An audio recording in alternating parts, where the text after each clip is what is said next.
Se tem uma coisa que eu acho que combina muito com esse clima do mês do Halloween, gente, é Shakespeare. E hoje eu vou dar 5 motivos para vocês pelos quais eu acho que você deve incluir uma peça de Shakespeare aí na sua TBR de Halloween, ouvir um audiolivro que tem vários de peças de Shakespeare pela internet, de forma no Audible também, no Scribd. E vamos lá, que ao longo do vídeo eu vou comentando os 5 motivos pelo que eu acho que você deve ler Shakespeare no Halloween, e também as 5 obras que eu li dele. Então, vamos lá, que tá muito legal esse vídeo. Olá, tudo bem? Eu sou a Úrsula e neste canal compartilho a minha jornada pelo universo dos livros. Então, muito obrigada por visitar. Esse que é o nosso cantinho. Já se inscreve, ativa as notificações para não perder novos conteúdos. Curte o vídeo logo no início para me ajudar na divulgação. Compartilha com os amigos e se for comprar qualquer desses itens que eu citar aqui pela Amazon, use meu link de associado que fica na descrição do vídeo. Comprando por esse link, você apoia o meu canal, o meu trabalho, sem gastar mais nada em suas compras. Vamos lá, gente. Eu reli um livro para esse desafio, porque eu pensei nessa ideia, tive essa ideia de vídeo logo no início, pois estava da semana, mas estava doente, então aproveitei para ouvir um audiolivro de um livro que eu tinha lido há muito tempo atrás, para lembrar a história e trazer realmente algo fresco para vocês. Eu li 5 livros do Shakespeare e a minha experiência com Shakespeare começou a ser mais intensa esse ano. Boa parte dos livros eu li esse ano. Eu tinha lido, há muito tempo e eu reli, então todos os 5 livros são livros lidos recentes, alguns têm vídeo no canal, como Hamlet e Romeu e Julieta, que inclusive eu organizei leitura conjunta para junho, no mês dos namorados. Shakespeare nasceu em abril de 1664 em Stratford-upon-Avon, que é um interior ali, uma cidade interior da Inglaterra.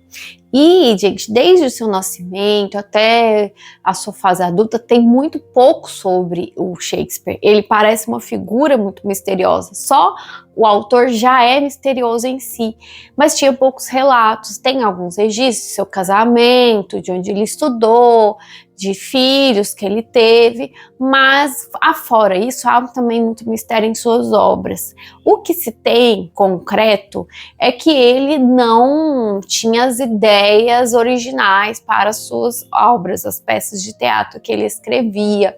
Ele fazia muito uma pesquisa de contos da época, de relatos, de fatos históricos, e até trazia um pouco também da sua própria vida, como ele traz em Hamlet. É muito inspirado em alguns fatos, acontecimentos da sua vida. Inclusive, Hamlet tem um trocadilho para Hamlet, que foi seu filho que faleceu aos 12 anos.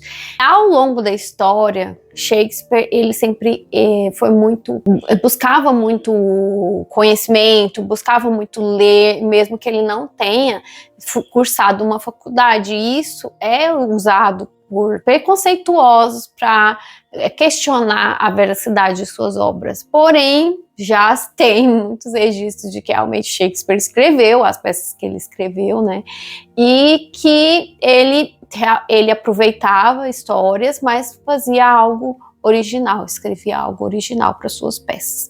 As datas das peças são muito confusas também, porque nem sempre elas eram divulgadas, o texto da íntegra, até para evitar que outras peças de teatro copiassem, e fizessem ali, organizassem as apresentações de teatro com uma peça já escrita por outra pessoa. Então eram muito guardados esses manuscritos. Por isso há algumas controvérsias nas publicações de várias de suas obras, textos incompletos, alguns textos misturam o manuscrito original com algumas observações de atores que durante a peça mudaram falas.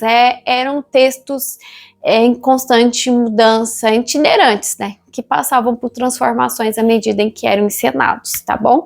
Dito isso, o primeiro motivo pelo que eu acho que Shakespeare tem que ser lido no Halloween é porque ele trouxe algumas inovações. O primeiro livro que eu li dele é Sonho de uma Noite de Verão. Eu reli esse livro agora, ouvi o audiolivro que tem disponível na Audible, pra lembrar como que era a história, porque eu tava meio na dúvida se realmente é uma comédia ou não. E sim, é uma comédia.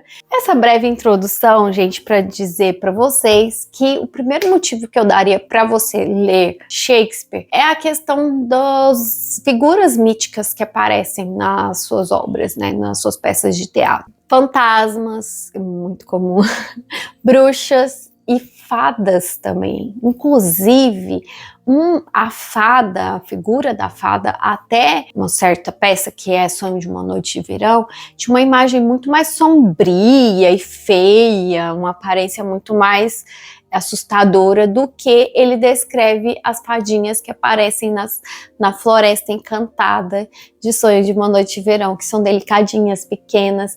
Essa imagem dessas fadas, ela é construída pelo Shakespeare nessa única peça que foi a mais original dele, tá? E ele faz uma brincadeira aqui de uma peça dentro de uma peça, porque vai ter uma peça sendo encenada dentro dessa peça de Sonho de uma Noite de Verão. Gente, nessa obra acontece o seguinte, nós temos ali a cidade de Veneza, tem uma floresta do lado dessa cidade e tá acontecendo todos os preparativos ali. Teseu vai se casar, ele quer fazer uma grande comemoração de casamento, ele tá nesses preparativos quando Egeu chega com sua filha Hérmia, que a Hérmia, gente, ela é uma jovem que sonha se casar com Lisandro. Porém, o pai já prometeu a mão dela para Demétrio, que é um outro jovem. E ela não quer, ela quer se casar com Lisandro. Mas o pai vai até Teseu para fazer a lei valer, que a lei dizia que a filha tinha que obedecer aos mandamentos do pai. E aí ela tem que tomar essa decisão, ou cumprir os mandamentos do pai ou morrer. E aí ela combina ali com seu amado de fugir pela floresta, antes que ela tenha que dar o seu veredicto ao Teseu novamente, tá? Só que nessa floresta tá acontecendo outras coisas. Tem um grupo de teatro que tá ensaiando uma peça ali nessa floresta. Aí, além desse núcleo todo, também tem o Oberon e a Titânia. O Oberon, que é o rei dos elfos, e a Titânia, que é a sua esposa. Só que esse casamento desses dois seres mitológicos aí, eles não tá muito bem. Então o Oberon, ele vai pregar uma peça na Titânia através de um certo ser ali, que não é um elfo, não é uma fada, é um ser brincalhão, muito bonito. E tudo vai acontecer nessa Floresta Encantada. O Shakespeare tinha esse fascínio pela Floresta Encantada, porque ele cresceu, né, em Stratford, Avon, tinha uma floresta perto da casa de Shakespeare. Então tem muitas histórias ambientadas em floresta, e a floresta por si só já dá aquele ar de mistério, ocorre durante uma noite, Sonho de uma Noite de Verão, e aí tem todo esse ar de mistério que eu acho que combina muito com a Halloween.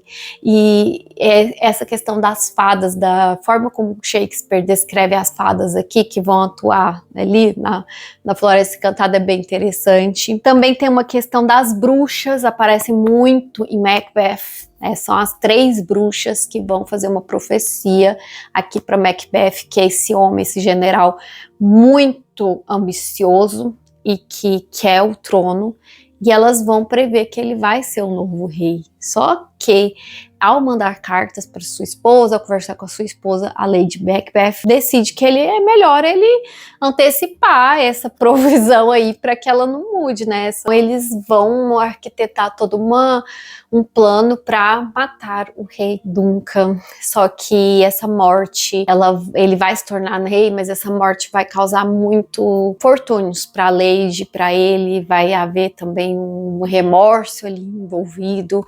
E tem outras previsões que acontecem aqui por essas bruxas. Então as bruxas, elas também estão presentes na obra de Shakespeare, e aqui esse é um dos eu acho que é a peça mais sangrenta. De todas as que eu li, Macbeth é uma peça muito sangrenta e que termina com um fim muito amargo, com a impressão de que nada valeu a pena.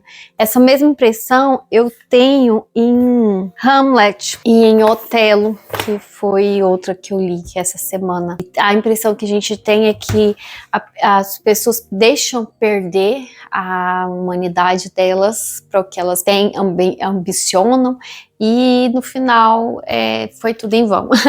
O segundo motivo, gente, são a questão das tragédias viscerais e mortes misteriosas que ocorrem em todos os livros que eu li, tá? Tanto em Romeu e Julieta, quanto em Hamlet, como Macbeth e Otelo, que eu acabei de falar, né, que são peças muito sangrentas, onde o final dá aquela sensação de agridoce, de tempo perdido, de todo o esforço não valeu a pena porque você fugiu contra as regras, né, contra os bons costumes, não tanto assim, você foi contra a lei de Deus, algo assim, você foi contra a lei natural das coisas. E eu acho que a única que não tem, justamente porque é a única comédia que eu li de Shakespeare, que não tem algo sangrento acontecendo, é O Sonho de uma Noite de Verão, é a única também que eu não tenho o livro físico, eu não tinha intenção de ler ele agora, li por causa desse roteiro que eu criei, tá? Não vou ficar segurando os livros aqui, porque tem mais algumas coisas. Eu acho que o terceiro motivo pelo que eu acho que você deve ler Shakespeare são os personagens complexos e obscuros. Além das mortes, dos seres mitológicos, também tem esses personagens, principalmente, é uma coisa que eu tenho percebido, que ele dá o nome dos personagens às obras, né? Hamlet é o grande jovem ali que o pai foi assassinado pelo próprio tio, ele fica sabendo disso porque o pai aparece, né, como um fantasma para ele, então mais um fantasma aparecendo aqui. E esse tio dele que se casou com a mãe do Hamlet. Então, o Hamlet, ao descobrir isso, ele começa a arquitetar uma vingança, e aqui vai ter uma peça, porque ele encena uma peça, prepara um roteiro para uma peça justamente para tentar confrontar o tio ali de forma meio direta, sabe? Dar uma indiretinha. É muito interessante como vai chegar ao final, e será que essa vingança vai dar em alguma coisa, que tem solilóquios, que é aqueles monólogos enormes de Hamlet. Então é um personagem sombrio, complexo, intenso, que vale a pena você conferir no Halloween. E assim também diria de Macbeth, que tem toda a lei de Macbeth, tem todo um ar meio macabro aqui, eu acho que é o mais macabro realmente. Otelo, que vai ser consumido pelo ciúme de Desdémona. Eu fiz uma resenha, acho que no Instagram, um vídeo resenha, e aqui eu explico que Otelo era um general muito bem sucedido, porém tudo começa quando ele se casa escondido com Desdémona, que é filha de um senador, do Brabâncio. Esse casamento, que era escondida, vai ser denunciado ali, né? O Iago, que é o grande vilão dos vilões aqui, tem um personagem bem interessante para se ler no Halloween, viu? Que é o vilão dos vilões. Ele vai convencer um pretendente de Desdémona a fazer essa denúncia ao pai de Desdémona. O pai vai ficar muito nervoso ao descobrir esse casamento, vai levar a tribunal, só que vai acabar aceitando, né, esse casamento. Mas ele vai falar uma frase que vai ajudar esse vilão dos vilões, que já denunciou eles, a arquitetar todo um plano. Porque o Bragança vai falar assim pro Otelo, né, depois de aceitar esse casamento às escondidas. Vigia bem, Mouro, se tens olho devotado. Se traiu o pai, trair a ti não será complicado. Essa edição aqui por si só, acho que combina muito com Halloween. Ela tem umas imagens bem sombrias, algumas solares também, mas é toda uma edição que combina muito com a vibe Halloween. E aí, gente, o que acontece aqui? O Iago, ele tem inveja do quanto o Otelo conquistou, e ele, ao ouvir essa fala de Bragança para Otelo, ele vai perceber ali uma oportunidade, uma janela para plantar a sementinha do ciúmes em Otelo. E aí ele vai construindo toda uma tramóia ali de que Desdémona tem um relacionamento com um dos guardas do Otelo, e o Otelo vai começar a acreditar. Então é um livro sobre inveja, sobre ciúme, sobre vingança. Vingança nem tanto, mas tem um quesinho aqui muito grande de ciúmes e inveja, tá? Então esse personagem muito complexo, combina muito com Halloween, eu acho, né? Aí vem o quarto motivo, gente. Todos os livros têm ambientações muito sombrias. A maioria deles se passa em uma noite, né? Como Sonho de uma Noite de Verão. Se passa em algum determinado momento numa floresta, também Sonho de uma Noite de Verão. Ou então se passa em um ambiente de muita hostilidade, acontecimentos, brigas, né? Como acontece aqui em Romeu e Julieta, que eu citei pouquíssimo até agora no vídeo, mas esse aqui também tem personagens muito complexos, que tem uma briga entre famílias que já dura gerações, que vai perdurar até o final desse livro, discussões entre essas famílias, então é todo um ambiente muito conturbado, muito sombrio, a maior parte dos acontecimentos se dá à noite, e tem essa questão dos personagens também, tem muito casamento às escondidas aqui, né? O Romeu e Julieta também vai se casar escondido, e Otelo tem esse casamento às escondidas que é logo descoberto, né? Acho que de todos os livros aqui que eu li, o que menos tem relacionamentos é Hamlet, né? Porque vai focar muito mais no Hamlet, nos seus questionamentos do que no relacionamento do tio com a própria mãe de Hamlet, né?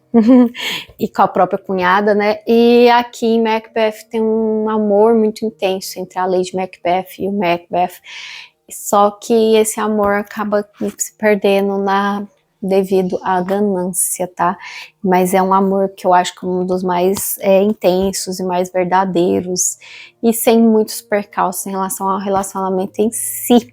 Todos, eu acho que o quinto e último motivo que eu daria para vocês, mas poderia dar muitos outros mais, né? Shakespeare é maravilhoso. Eu acho que quando você começa a ler Shakespeare, você entende o quanto outras obras posteriores beberam, porque apesar de o enredo não ser inovador, ele tinha um jeito muito peculiar e muito inovador de escrever. Inclusive, ele criou palavras.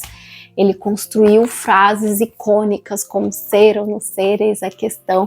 Em Macbeth, gente, tem uma frase aqui que o Macbeth, a declamação que ele vai falar no final, gente, que em uma frase gerou 2 títulos de 2 livros diferentes, como O Som e a Fúria, de Faulkner, e Amanhã, Amanhã, e o Ainda Outro Amanhã, da Isabella Zevin. E isso tem tantas outras obras que ao ler esses livros eu fui... foi inspirado em Shakespeare. Então, se você quer compreender mais sobre outras obras, sobre tragédias, palavras e ambientações, gente, leia essas obras de Shakespeare, porque vale muito a pena. Mas o que eu queria dizer como quinto e último motivo é a monstruosidade real, né? O ser humano, ele pode ser assustador. Sentimentos como inveja, ganância, ambição, ciúmes, gente, o que pode ser mais assustador do que um cara ciumento que vai agredir a esposa por causa de boatos? É bem sinistro, Otelo, tá, gente? Bem triste. É uma violência contra a mulher que ocorre, que é bem peculiar. Na verdade, em todas as obras de Shakespeare, a gente sente, né, o quanto a mulher era muito menosprezada, o quanto ela dependia do pai, da figura masculina para sobreviver, de como os relacionamentos eram conturbados por conta disso, porque a mulher não tinha voz, né? Tem isso também, se você quiser levar para esse lado, mas vai falar muito sobre a capacidade monstruosa do ser humano. E chegamos ao fim. Eu acho que eu não falei muito sobre as obras em si, anos de publicação. Não é um vídeo para fazer algo assim mais pesado, mais complexo de análise das obras, mas eu posso trazer, se vocês quiserem, resenha de algum desses livros. Mas me conta aqui se você já leu Shakespeare, se gosta, peça dele que você me indica. Bem, o meu acervo de leituras de Shakespeare acabou. Pretendo ler outras obras dele, sim, e aceito indicações. Me conta se esse vídeo foi de alguma forma produtivo para você, foi interessante, se o tema foi legal para esse mês do Halloween. E grande beijo, até o próximo vídeo. Tchau!